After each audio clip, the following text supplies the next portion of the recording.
Bonjour, j'espère que vous allez bien. Moi je suis les travaux, ça avance un petit peu. Je dois libérer cette maison, comme je sais pas si je te l'avais dit, j'étais censée libérer pour au plus tard le 19, d'après ce que Christophe m'avait dit, donc il faut que je fasse un petit peu vite. Au pire des cas, ce sera terminé même quand je suis dedans, de toute façon il n'y a pas d'urgence. Nous, par contre, voilà, le seul problème qui se pose, c'est vraiment le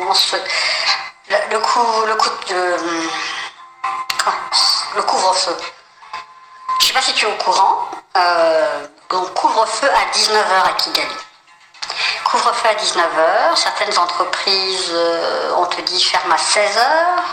Couvre-feu. Alors, c'est censé être à cause du corona. Alors qu'en fait, je sais pas si tu as entendu les rumeurs. Bon, moi je suis convaincue que c'est vrai. Je le sens au plus profond de moi, je sais que c'est vrai. Il paraîtrait que le président est décédé ici, donc je pense que ils sont en train, vu que ça va être quelque chose de brusque, ils n'ont peut-être pas prévu et ils essayent de trouver celui qui doit reprendre les rênes, je pense. Donc voilà, couvre-feu 19h à Kigali. Je te jure que c'est d'un triste que tu peux pas savoir. Tu vois, même là tout à l'heure, je me disais que j'allais vite à la supérette après que les ouvriers soient partis. Je peux pas. Le temps que j'y aille et que je revienne, ça va être trop tard. Voilà, 19h couvre-feu, sous prétexte de corona. Entre-temps, il y a des vols avec ces Américains et ces machins qui sont tous à Kigali, qui font des allers-retours. Tu as des vols, tu entends les avions partir, aller et venir tous les jours avec tous les gens qui viennent de l'étranger. Et on te dit qu'à cause du corona, marché fermé, couvre-feu à 19h. Même en Europe, où il y a des taux plus élevés, il n'y a pas de couvre-feu à 19h. Enfin bref. Pas trop me plaindre, ça va.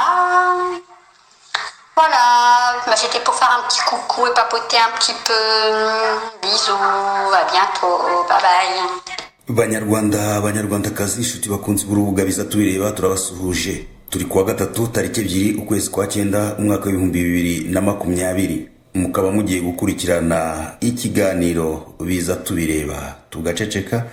Ni ikiganiro mutegurirwa n'urubuga biza tubireba mukakigezwaho nanjye Jeanne Pomisene mpora musanga. Twongere tubibutse ko impamvu y'iki kiganiro ari ugushishikariza abanyarwanda gucika ku muco mubi wo guceceka. Inshuro nyinshi bakanaceceka mu bifite ingaruka ku buzima bwabo, cyane ko inshuro nyinshi baceceka nyuma bakaza kwisanga ibyo bacecetse mu ntagaruriro bigifite, ndetse bibazanira akaga gakabije nk'ako twakomeje kugenda duhura nako mu mateka y'u Rwanda.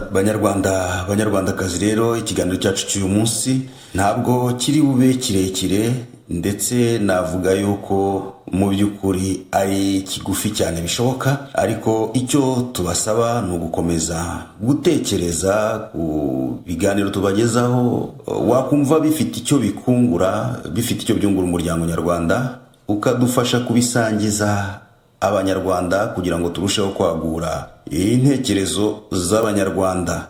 Biranashoboka kandi ko ushobora kumva hari wenda bitakunogeye, hari abashyiraho kaga kumwe gacuritse ako bita mu cyongereza dislike. Ubwo nawe wagakoresha, ndetse tukabasaba ngo mujye mukomeza muduhe ibitekerezo, twungurana ibitekerezo. Aho twakosheje mugerageze kudukosora cyangwa se mutugire inama.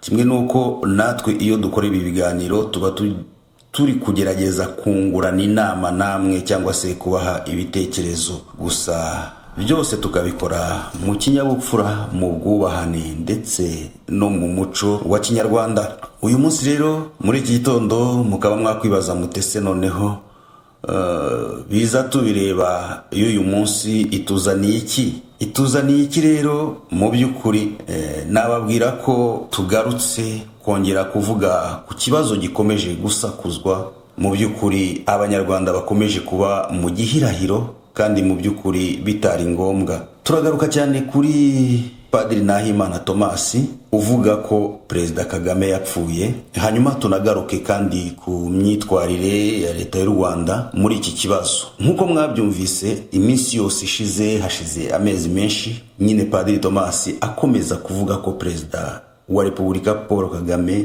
yitabye Imana. Mu by'ukuri twe nk'uko tubivuga ku rubuga biza tubireba tugaceceka, tukaba tutabyemeza kubera yuko nta kimenyetso gifatika twari twabona wenda kitwemeza koko ngo Perezida wa Repubulika yarapfuye. Wenda ngo ubivuga yerekana ati dore impapuro zo kwa muganga nabashije kugwaho, cyangwa se avuga ati dore umuntu w'inshuti runaka yambwiye aya magambo, wenda akayatwumvisha ibintu nk'ibyo. Ariko kandi nanone n'ubutegetsi bw'u Rwanda ntabwo bubihakana,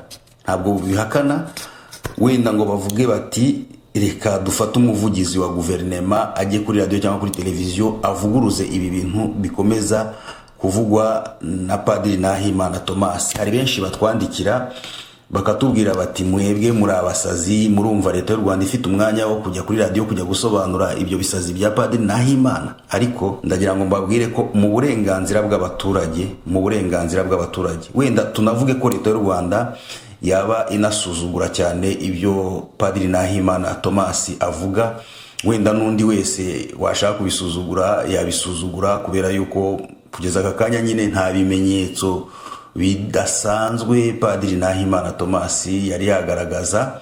Ariko kandi nanone ntabwo twamwita ngo ni umusazi. Kuki se twavuga ngo ni umusazi kandi wenda avuga ati jewe ndi kuvuga ibyo nzi, nawe akavuga ati nanjye none niba bampakanya nibaze bamvuguruze. Ibyo rero nkatekereza yuko leta y'u Rwanda itakagombye kuvuga ngo wenda irasuzugura ibyo Padiri Nahimana Thomas avuga, ahubwo yakabikoze mu nyungu z'abaturage ikaza ikabivuguruza. Shuti muteze amatwi, nkuko rero ngira ngo mwakomeje kugenda mubyumva, leta y'u Rwanda uburyo yakoresheje bwo kuvuguruza ibyo Nahimana Thomas avuga ni uburyo bwo kwerekana ko Perezida wa Repubulika akiri mu mirimo, arimo gukora akazi ke, yabonanye n'abantu, yayoboye inama, ibintu nk'ibyo ngibyo. Nibwo buryo leta y'u Rwanda ibikoramo, wenda kugira ngo ihakanye ibyo Thomas avuga. Ariko kandi Thomas nawe akavuga ati ibintu leta y'u Rwanda ikoresha byo kwandika mu binyamakuru ikerekana amafoto, batamutwereka ngo batubwire bati yaciye mu muhanda uyu n'uyu, yasuye abaturage hanaha, cyangwa se tuzi ko ari umuntu ukunda siporo, wenda yagiye ku kibuga cya tennis nk'uko ayikunda, yakinnye tennis uyu munsi. Thomas nawe akavuga ati ibyo bintu by'amafoto rwose ni ukubeshya. Ariko ibyo ngibyo twebwe ku rwacu ruhande ntabwo tubitindaho cyane, dukomeza kuvuga ngo ubwo nyine turi mu gihirahiro twashyizwemo, ndavuga twebwe ubwacu ndetse n'abanyarwanda muri rusange bari mu gihirahiro bashyirwamo n'aya magambo ya Padiri Nahimana Thomas ndetse na leta y'u Rwanda itagaragaza neza mu by'ukuri ko Perezida Kagame ahari, kuko Perezida Kagame ni umuntu usanzwe uzwiho kuba agaragara mu baturage mu buryo butandukanye. Murabizi ko inshuro nyinshi agira gutya, ari no mu rugendo mu modoka akavamo agahagarara ku modoka ye, escort ze zikamwegera, ariko agasuhuza abaturage inshuro nyinshi cyane. Rwose byagiye bigaragara ko ari umuntu utajya amara igihe kinini abaturage batamubonye. Ibyo rero nyine murumva ko niba abaturage batarimo kumubona na Nahimana nawe akavuga ayo magambo, murumva ko umuryango nyarwanda uri mu gihirahiro gikomeye. Hanyuma rero nk'uko mwabyumvise ku munsi w'ejo, Perezida wa Repubulika yitabiriye irahira, ni ibyatangajwe na Radio Rwanda, televiziyo y'u Rwanda, ikinyamakuru Igihe ndetse n'ibindi binyamakuru bitandukanye. Batangarije abanyarwanda ko Perezida wa Repubulika yitabiriye irahira ry'umuyobozi wa Banki Nyafurika itsura amajyambere, ni ukuvuga uyu muyobozi witwa Akinwumi Adesina, wari usoje manda ye ya mbere akaba yaratorewe kuyobora manda ya kabiri. Perezida wa Repubulika bigaragara mu binyamakuru ko yitabiriye irirahira, ndetse humvikanye amajwi rwose, ijwi ryumvikana ko ari irye, yifuriza uyu Adesina akazi keza, yifuriza ishya n'ihirwe mu mirimo yongeye gutorerwa. Tubibutse ko uyu Akinwumi Adesina yagiye ku buyobozi bwa BAD asimbuye Donald Kaberuka, umunyarwanda nawe wayiyoboye manda ebyiri. akaba ari umuntu rero mu by'ukuri navuga ko leta y'u Rwanda yamubaye hafi cyane cyane ko ariyo yari asimbuye. Ni ukuvuga ngo umukandida w'u Rwanda niwe yari asimbuye ku buyobozi bw'iyi badi.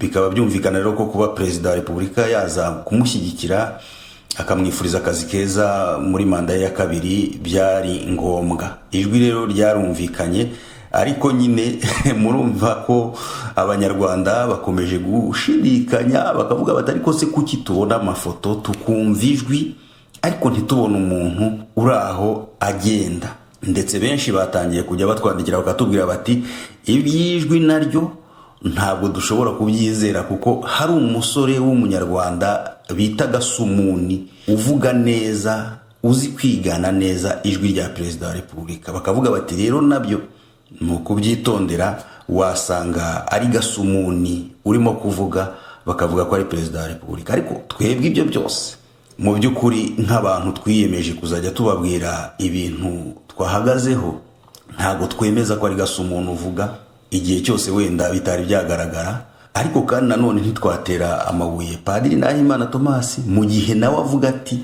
kubera iki umuntu atagaragara. Mu by'ukuri rero perezida wa repubulika nyine nk'uko byagaragajwe n'ibinyamakuru bitandukanye yitabiriye iyi gahunda yo kurahirira manda ya kabiri ya Adesina warahiriraga kuyobora Banki Nyafurika. Hanyuma rero mu butumwa Adesina yavuze yuko ngo coronavirusi ngo yahinduye ibintu byinshi cyane mu buzima bwa buri munsi bw'abaturage batuye isi, ndetse ngo inahishura ibindi cyane bishobora kuzagenderwaho mu myaka iri imbere. Nuko nguko wenda ntitwajya mu byaranze uwo muhango wose, ariko twakwivugira kuri iki ngiki gikomeje gucishikana. Ubwo rero nuvuga ngo ku munsi w'ejo Nahimana Thomas amaze kubona aya makuru avuga ko perezida wa repubulika yitabiriye uyu muhango wo kurahira wa Adesina, nawe yahise n'ubundi agaruka kuri shene ye. Ndetse ngira ngo abenshi mwaramwumvise yari ari kumwe n'uwitwa Kayumba Rugema bashimangira neza ko rwose ngo perezida Kagame yapfuye. Baravuga bati biriya ni ibintu by'amajwi baba bafashe bakegeranya amafoto, ariko bakavuga bati yapfuye rwose. Ngira ngo wenda abatari bumva icyo kiganiro mwongere mujye kureba ku rubuga rwa Padiri Nahimana Thomas. Ubundi rwose ejo iri joro nawe yahise agaruka arongera arabivuguruza, aravuga ati ngewe ndavuguruza ibyo bintu bavuga ntabwo ari byo. Ubwo rero igihirahiro kikaba ari igihirahiro. Hanyuma rero twe ku rwacu ruhande tukaba tugarutse kwibaza ku yandi magambo nanone akomeje guturuka ku bandi bantu. Nkuko mubizi mu Rwanda hari abantu batandukanye baba bahakorera b'abanyamahanga. Ubu rero muri kino kiganiro kigufiya tukaba tugira ngo tubumvishe n'ubundi amajwi y'umwe mu banyamahanga bakorera i Kigali, tutari bushake kumvikanisha amazina ye cyangwa ijwi rye neza kubera impamvu z'umutekano we. Nawe wavuze ati mfite impungenge, sindi kubyemera neza, ndi gukeka ko perezida Kagame yaba atakiriho. Ni ukuvuga ngo muri iryo jwi murumva aho avuga nyine kuri couvre-feu yashyizweho itegeka abantu gutaha saa moya, ndetse za entreprise nyinshi zikaba ziri gucyura abakozi bazo saa 10, ndetse anavuga kuri ibyo bintu by'uko hatekerezwa ko perezida Kagame ashobora kuba yarapfuye.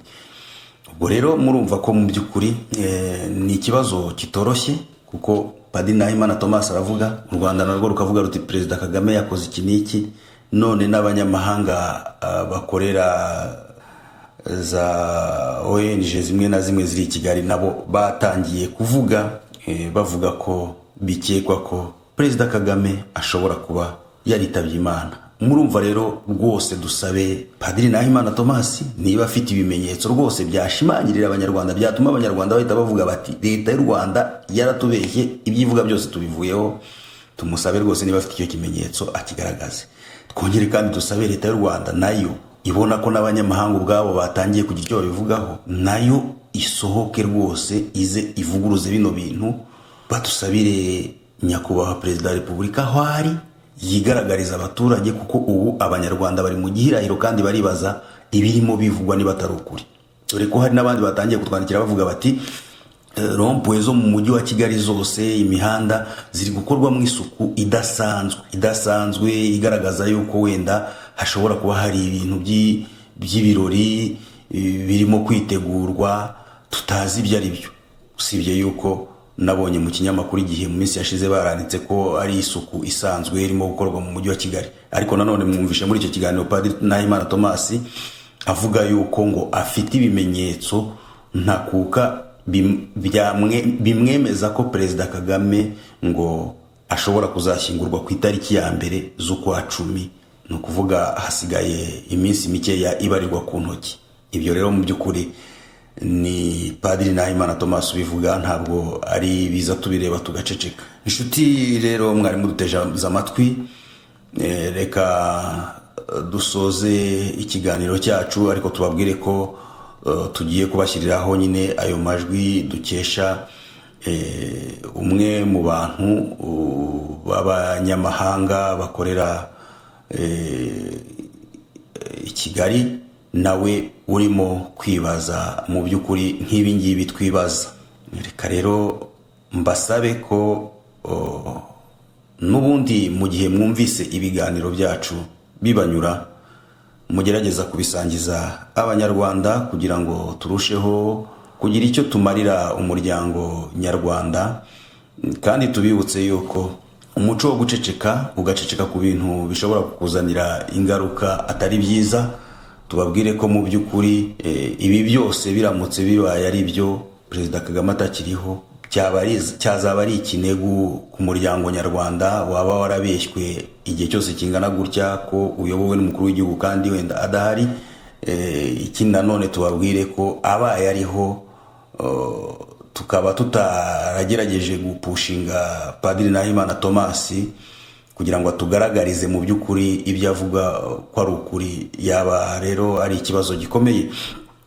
Reka rero dusoze tubasaba ngo nimuduhe ibitekerezo, nimutwandikire, mutubwire uko mubyumva, musangize ibiganiro byacu bagenzi banyu, mukore subscribe cyangwa se s'abonner nk'uko babivuga mu Gifaransa, hanyuma ubundi dukomeze dufashanye nk'abanyarwanda. Kandi tubibutse ko ibyo byose bigomba gukorwa mu kinyabupfura no mu bwubahane, nta gutukana, nta guhangana. Ndabashimiye rero mwari mu kiganiro biza tubireba tugaceceka, hamwe nanjye Jeanne Pomisene Mporamusanga. Coucou, j'espère que vous allez bien. Moi je suis les travaux, ça avance un petit peu. Je dois libérer cette maison, comme je sais pas si je te l'avais dit, j'étais censée libérer pour au plus tard le 19, d'après ce que Christophe m'avait dit, donc il faut que je fasse un petit peu vite. Au pire des cas, ce sera terminé même quand je suis dedans, de toute façon il n'y a pas d'urgence. Nous, par contre, voilà, le seul problème qui se pose, c'est vraiment